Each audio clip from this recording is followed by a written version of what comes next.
Good morning, good morning, good morning, everyone. It can't be too loud, can't be too long. Here in the cafe, in the hotel, still out of town. I'll be flying back in today, so I'll be there for Bible class tonight. So I'm looking forward to seeing all of you. Uh, just to give you a quick tidbit as it relates to the devotion on purpose. Thank you so much. Can I also have a glass of water? Wonderful. Thank you. Got to get the breakfast in. Um, talking about the purpose, we're talking about the true story behind Christmas, and we're breaking it down in regards to the promise, purpose, the plan, the payment, and the proposal. Today, we're talking about, again, this week, we're talking about the purpose. I want to dig a little bit deeper into purpose. Many are the plans of a man's hearts, but it's the Lord's purpose that prevails. Everything God does is centered around purpose. Everything. There's nothing God does that isn't centered around purpose. When you look at the story of Joseph, for example, see, whatever God doesn't block from happening in your life, say get one in. If God did not stop the enemy from getting one in, then the one he think he got in is the one God's going to use for his ultimate purpose in your life. Thank you so much. Uh, God knew Joseph's brothers were going to try to kill him, but God allowed it to happen right by the pit that he knew they would be thrown in. The pit, God made sure he dried it up from the water that was in it before, because the Bible said, but there was no water in the pit. And for it to bring that significant out means that one time there was. So God softened the blow to sustain his life.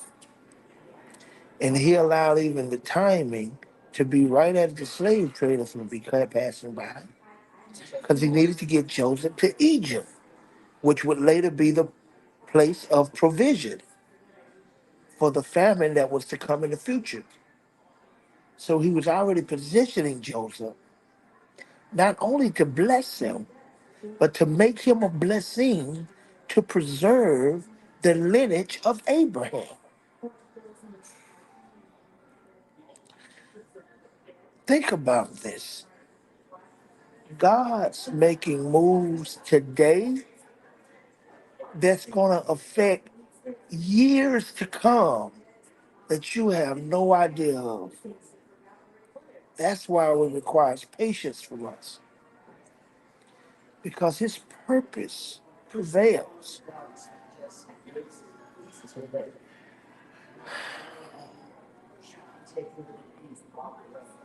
Mary and Joseph didn't know why they weren't allowed entrance into the inn, because God's purpose was for Christ to be born in a manger, in the lowest state where he could relate and identify with each and every one of us, from the richest to the poorest.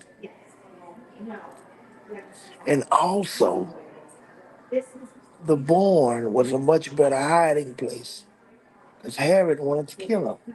Like, old preacher said, can you trust him when you can't trace him?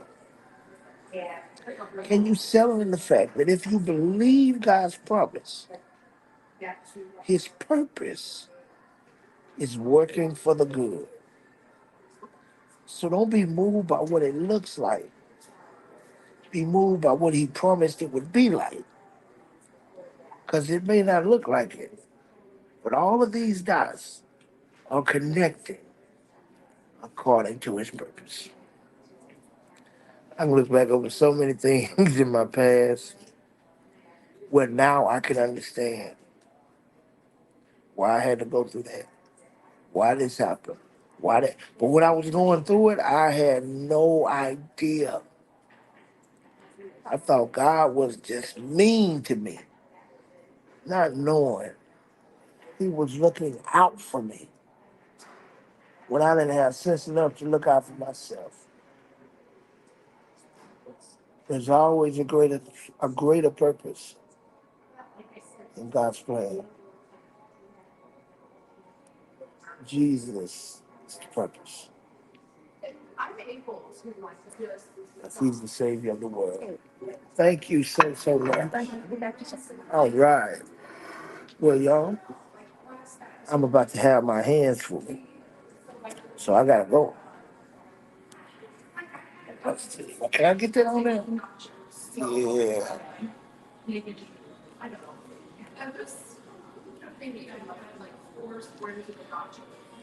Good old bacon and egg cheese croissant sandwich with some nice crispy potato wedges and a nice glass of apple juice and a glass of water.